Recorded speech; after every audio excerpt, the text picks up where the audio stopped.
Hi, welcome and thanks for joining us on this live event. We're here to talk about the CISO report. My name is Kirsty Payne and I'm a field CTO for the EMEA region for Splunk. And I'm joined by Ryan. Ryan Kovart, Distinguished Security Strategist here at Splunk, and I run a research team called Surge.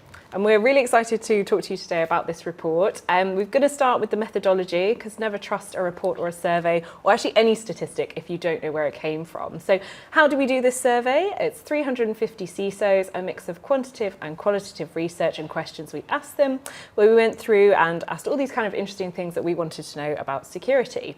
And we covered a range of geographies, so spanning 3 continents, North America, so United States and Canada, Europe with Germany, France and the UK, and also the APAC region, so Australia, New Zealand, Singapore, Japan and India. But not just a range of geographies, we also had a range of industries. And we had industries from just about every vertical I can think of.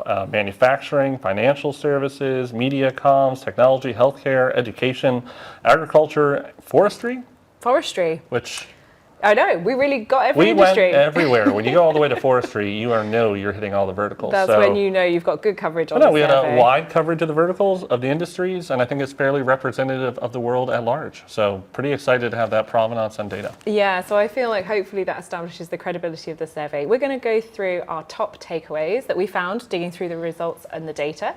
We have 6 takeaways, so a little game for you to play along at home. Do comment, see if you can guess what's in the top 6, and then see if you are right as we run through. So should we get started? I think that would be a great idea. What's number 1, Kirsty? Takeaway number 1, we found that CISOs are speaking a different language to their board. What do we mean by that? Well, the general concept here is a lot of CISOs started off in technology and they were thinking about things like how much do they patch? Those are the areas that they see successful. Those are the metrics that they're looking for. But as time has gone on and as CISOs have grown, there's different KPIs actually that boards care much more about, and we've seen this represented in the survey. Yeah, so 90% of CISOs say that their governing board or their body cares more about different KPIs and security metrics today than it did even 2 years ago. So 9 in 10 CISOs finding that shift, which is quite a lot. But we didn't see the ROI, right? That was something that was a little bit different here. What did they mean by that, the 20% ROI? Oh, so yes, we found that only 20% of boards rated ROI of security investment as a measure of success for CISOs. Which we thought was interesting. Does that mean they don't understand how that applies? Do they just not necessarily see if that's helpful? Like, I thought that was a really interesting outcome here that we weren't expecting. Yeah, so maybe boards are just caring less about that return on investment piece when it comes to security, and they're judging more on the kind of output and the actual attainment that they see of these security teams. So we found that the top 3 CISO metrics for success that they report are the results of security testing and the ROI of security investments, and also the ability to purchase cyber insurance, which is new, I think, for a CISO. That, and we'll talk about this later on, obviously. However, that's a big one. I didn't expect that to come. It's something that comes up when I have conversations with CISOs, but it isn't highlighted as a real priority. And I think this kind of goes to that different language to the board. The board of directors care deeply about it. It's something CISOs, I think, are being told to do, not necessarily seeking out themselves because of the financial implications. So there's a big change there around the cybersecurity insurance, and that's kind of represented here. Yeah, and we found also that 84% of CISOs, maybe reported with some disdain actually, that a lot of their boards equate regulatory compliance with good security, right, rather than best practices. So still a bit of friction between these 2 languages that the board and the CISO are speaking. But I think that's also representative of where the board of directors come from, right? A lot of people, former CFOs, CEOs, they are used to regulatory and compliance. It's something they're probably very comfortable for, and it's something that they're worried about from a liability point of view. Yeah, everyone understands risk, right? Business risk is cyber risk is business risk. So it's a comfortable language for people to speak in. So should we move to takeaway number 2? I'm excited by this because I think it was really indicative of what we saw in 1, is that the CISOs are now the C-suite. That C, capital C, means real chief. Real chief, big chief. Yeah. They're no longer reporting into the CTO, they're no longer reporting into the CIO or the CRO. They are now reporting into the board of directors, and that's a huge change. It's something I was really surprised by. Into the CEO. We found 47% of CISOs now report directly to their CEO. And a bit of a regional take here for Western Europe, that actually we're leading in this trend. 54% in Western Europe are reporting directly to the CEO, and that figure is 48% in APAC and only 41% in the Americas. So this is really like likely probably due to European legislation, we think, like NIS2 and this increased accountability on boards and CEOs. They are personally liable in some cases for a lot of these cybersecurity incidents. So it definitely makes sense that you want to bring that risk and bring that reporting a lot closer to you, so you have a real idea of what's going on and you can challenge and ask for real accountability as well. I actually have spoken to some of my friends who are CISOs in America about this and kind of just got their gut feeling, and they were surprised by how different that was to their EMEA colleagues and very, very envious because they feel like they do not have the same level of impact by not reporting to the board. So something that I think is a real advantage here. I think it's a really nice example where legislation is driving a cultural change and it's kind of enforcing, soft changes like this, just merely having better communication or more direct lines of communication actually will then eventually lead to better investments and better security outcomes in the end. So I really like legislation that works like that. It's a little gentle nudge. We see real world effect already. And by the CISOs being in the C-suite, like we said, that ties to the first point. They have to be able to talk to the board of directors. They are presenting to the board about their findings, about the risks to the organization. And we'll talk more about that later. Yeah.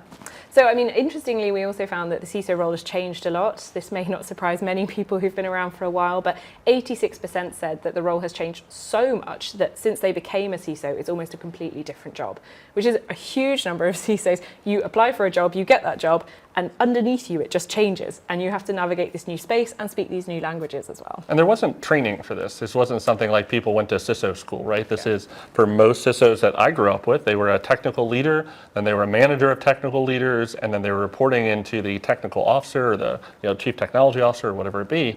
And now, like we said, they're talking to the board of directors. They're having to learn that presence. They're having to learn what matters to the business units, not just what matters to the technical personas within the company. And that's a massive change, as you said. Yeah, and we see that, of course, with liability as well. So that's a new-ish responsibility we see with CISOs.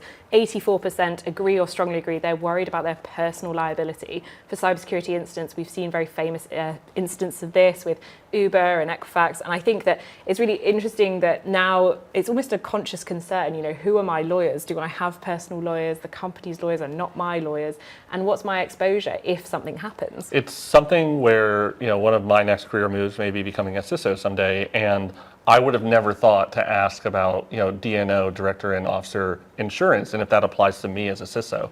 And now that's absolutely what people should be doing. If you're a CISO and you haven't inquired about, will my company's insurance cover me for personal liability, that's something you should ask about, or get ready to have your own legal team at hand, or also have your own legal team at hand because your company's lawyers may not be representing your personal interests. Yeah.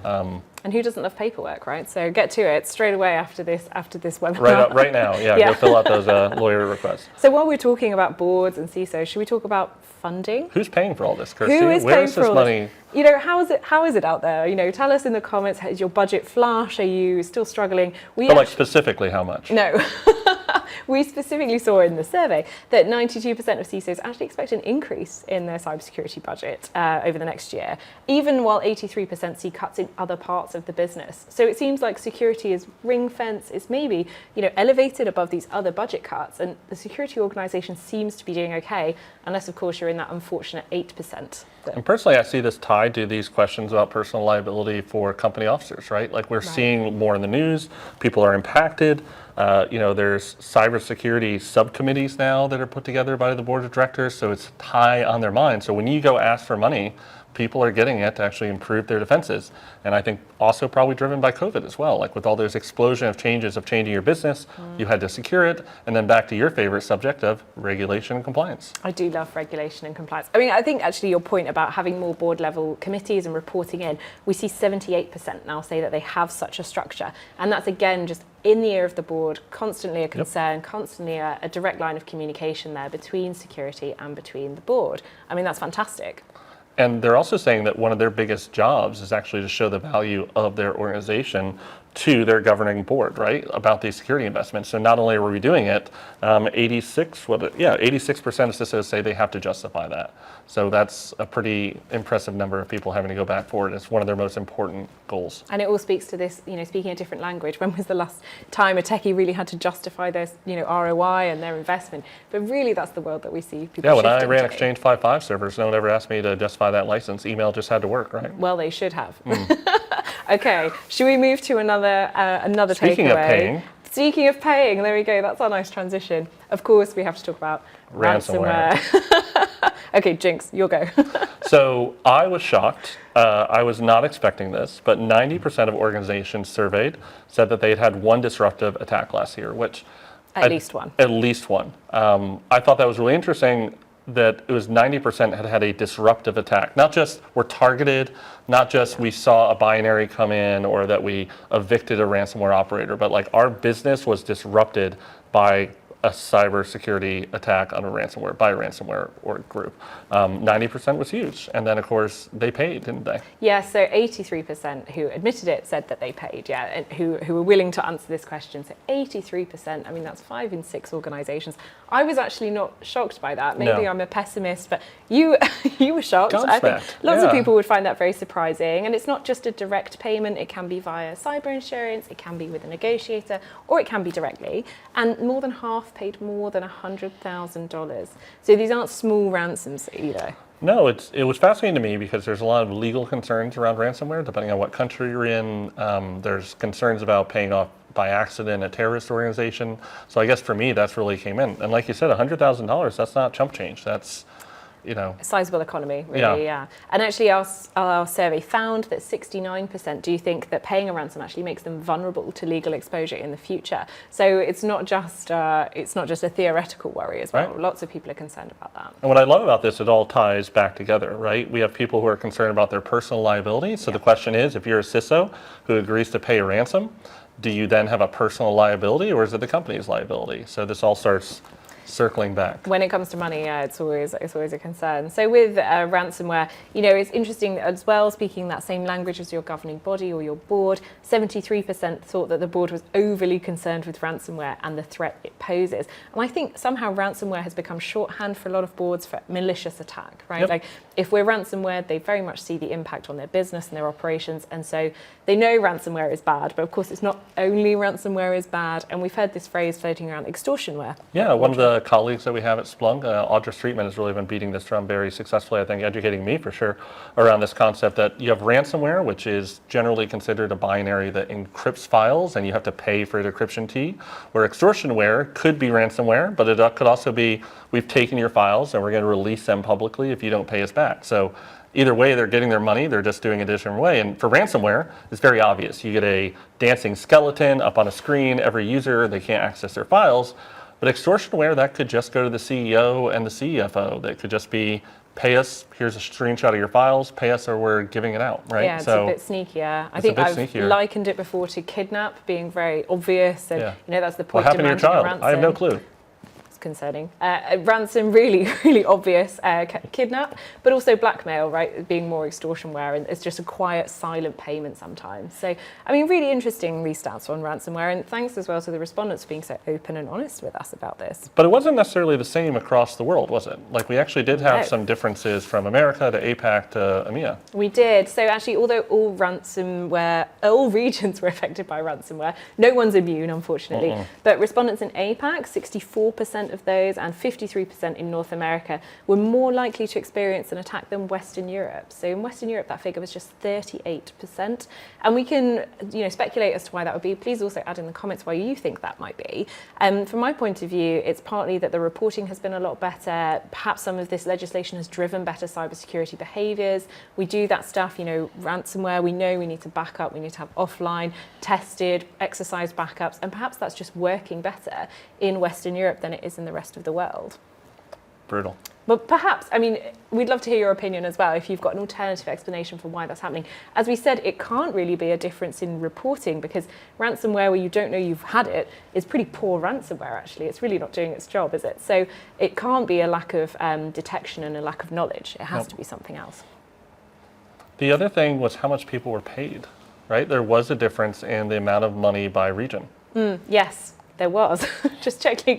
Which is a very big numbers here. What was it? Respondents in North America, 39% more likely to pay $100,000 to $299,999 versus Western Europe. So they paid more in North America, but APAC over $1 million or more compared to North America or Western Europe. So, you know, when APAC was hit, which was less, they were paying much, much more. Yeah, so it's a sort of bigger tail at the end, really, like a much higher. Yeah, amount there's that they're been some paying. fascinating new reporting on this around how ransomware families are actually choosing the number. There's a whole economy around like what number does each organization pay, and it's very egalitarian almost. Surprising how often that figure is just below what cyber insurance will pay out So as well. stunning, or how much they have to report. Yeah, it's almost like they've done their research. They've done their research. Yeah, Absolutely. to make it the most profitable business possible. So we've hit ransomware. Is there any other things that we want to talk about It's here? 15 minutes in, isn't it? I think it's time for another buzzword.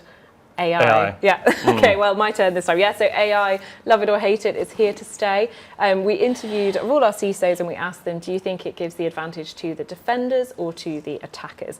And we actually found that 70% believe that AI will give the advantage to attackers in the long term. It tips it towards the adversary. And it's something I just push back. I know that's a feeling, like that 70%. It's just I personally believe that it will give as much advantage to the network defender long term as it will to the offensive parties. So it's something I see that people are worried about that, but I really do think that it's going to actually really help our network defenders when they take advantage of it. The key word there is long term, and I think that we've already seen like an instant leg up for attackers. We've seen them gain a capability they didn't have before, whereas we see defenders not being allowed actually to use this technology. Quite a lot of them have had it banned for fear of data leaks or concerns about how the technology might be used and then become a crucial part of the supply chain that can't be managed. So actually I think initially it probably is going to tip the balance towards the defenders. Well, we the see attackers. that reference here in the data, right? 35% are already experimenting with it for cybersecurity defense, which means a whole lot of people aren't experimenting with it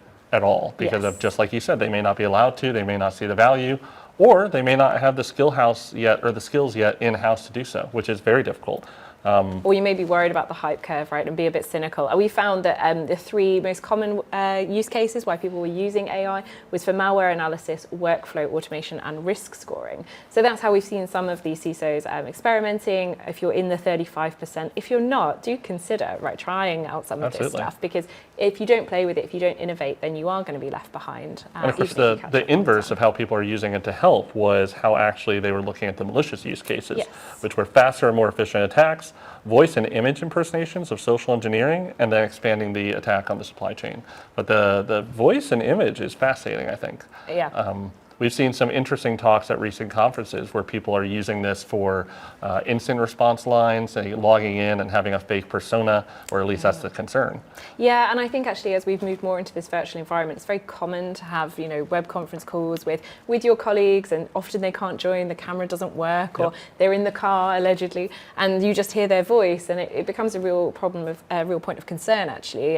The research talk I saw at RSA last year, it was last year as well, spoke about this and how you can actually call up, do voice authentication with your bank or your insurance company, and use that to bypass a lot of these systems. So I think there's some exposure there that we're not prepared for, actually. Those defenses, we've invested a lot in voice authentication and trust, but we haven't got the counterbalance. The move to this as well is fascinating to me because a lot of organizations are just not prepared to defend as generative AI and AI. We're kind of using the term We're intermittently. chop and changing, but at the end of the day, these all require models, right? Like the general large language models or whatever they be. And as organizations move to using generative AI for security or for business purposes, a lot of network defenders aren't necessarily, in my opinion, ready to defend against these adversarial attacks against these machine models. My team has done a little bit of work under Dr. Federman kind of touching on some of this, but it's something, if you haven't started looking at how to defend your network against adversarial ML and models, definitely something to take a look at the end of this. Yeah, and this is probably why a lot of CISOs said it would tip the balance towards attackers, at least in the short term. But I think Western Europe especially has to look at this more carefully because they seem a little bit more interested in generative AI than North America. Yeah, so we found respondents in Western Europe expressed the most interest in using generative AI methods.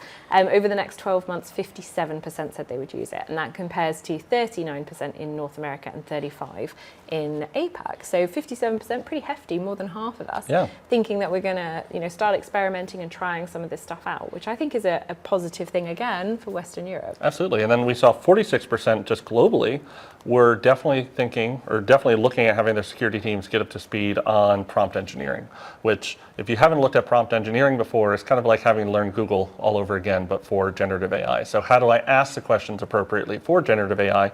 And there is a learning curve. Like you actually have to think about it and learn how to use these tools. So, in Western Europe, people are more interested in using it. And then overall, people are saying, we got to get our people trained up. Otherwise, we're not going to be able to take advantage of what we can when we go for it. Yeah, but what we saw was that thankfully no one's losing their job, right? That a lot of this stuff is being used to augment what you're already doing and fill in those skills gaps and alleviate the talent crisis or challenge that a lot of organisations are facing. So, I mean, kind of good news. I think we've maybe rounded off AI sufficiently. We can move into our final takeaway. So for the viewers at home, what do you think they think number 6 is? Number 6, well, we do work for Splunk. You may have noticed some of our jazzy background behind us, very on brand. Of course, we've got to talk about T-shirts. resilience. Oh, come on, Ryan. I feel like I keep setting it up. And, I'm just missing it. it's okay. You're not even in a T-shirt today. I'm playing It's baseball, outrageous. you're playing cricket. This is just... I know, this is the problem with global cooperation, isn't it, really? I'm playing football, you're playing football. It's just not... Terrible. Anyway, so resilience. Yes, there is no resilience without collaboration. How ironic. Here we go. So as we collaborate, where are we seeing security teams collaborate the most in their organizations? Perhaps not surprisingly, especially with the background of so many CISOs coming from a traditional IT background and going into the security realm. Yeah. Most are starting with IT, which also makes sense because they're securing IT systems. Yeah, that so makes sense. 36% saying it was good and 40% saying it was getting better with improvement desired. Yeah, I mean, that's right? a very British way to say, oh, we dislike IT. But I think it's good that we're actually seeing more of this collaboration because traditionally they've always been warring factions. Yep. You know, to your point, cricket and baseball, you're speaking different languages. And it's great to see that security and IT are realizing they need to come together. Collaboration is absolutely key to success and to resilience. Absolutely. They followed through saying that they're working with software engineering and application development. That was 42%. Now, personally, my finding or my takeaway from that is this is that new world of CI/CD pipeline, the new way of doing development and engineering. I actually find most organizations that have sec or DevOps happening are doing DevSecOps without the security team involved at all, right? So it's almost like coming back. They're just doing DevOps and they're trying to do it as securely as possible. Right. And so the organizations that are doing it with more resilience are reaching across that aisle and they're getting integrated in sooner and faster, which is awesome to hear. And then the cloud team, 40%, I think. So yeah, and enterprise architecture teams as well, which was a surprising takeaway for us. Maybe in the comments, let us know if you are collaborating across these teams, if that list surprises you as well.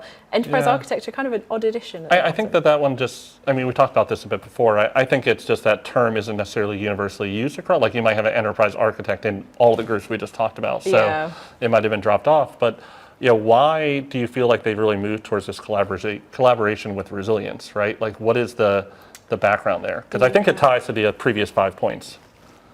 All of the previous 5 points. All previous 5, and I'd like you to do them ad nauseum. No, I think that we can agree that it's just interesting that this collaborative piece is really coming up time and time again. And I think if you're still kind of working in your island, if you're not reaching across the aisle to those other teams, then you are going to be left behind and you're going to suffer a lot more when you do have an incident as you work across those boundaries at a time of crisis. It's always better to build those collaborative links when you're not under pressure. And you probably have the ability to do that now because you are in the C-suite. You're talking to your peers at that C-level. Right. Which maybe you wouldn't have been able to do 3 or 4 years ago. You would have had to go to the CTO and try to say why we need to work with the chief revenue officer or the chief marketing officer or whoever it be. So, so you have nice that remit, all the way across. You have that mandate now. Use it, leverage it. Absolutely. Okay, so I think we're coming to the end of the time we have here, but before we go, we're just going to do a quick wrap up and share our biggest shockers. What really surprised you in this report, Ryan? What was the biggest thing for you as a takeaway? I think I said earlier that the ransomware was shocking, which it was, but the number one for me was just how many CISOs, especially compared US versus EMEA, actually report, directly to the CEO. That to me, just anecdotally, has not been the case. And so it's really fascinating to see hard data showing that my preconceptions were wrong. That for me was fascinating. Stole my takeaway. I mean, I think that's really nice. I feel like that's showing the impact of European legislation and that we're actually bringing along a lot of our colleagues and showing them the importance of that communication. I love when legislation just shapes the environment so that businesses make these changes and so they have better reporting lines. The biggest takeaway for me, perhaps, was around the different language between the boards and CISOs, what they're speaking and how important it is to make sure you're talking about the things the board cares about, you're speaking to the metrics they want to hear, and that importantly, hopefully they know that security is more than just regulatory compliance, right? To your point, I think it's great to open it up and just make sure they really understand best practice and they've got the right training to ask the right questions. They can make a difference. Then they can really make a difference, yeah. So, I mean, that is all we've got time for. Hopefully you've really enjoyed listening to us today. Do read the CISO report in full. It's got a lot of nice graphics. It's got even more stats than we've managed to throw out today. It's been great to spend this time with you. Thanks for joining us.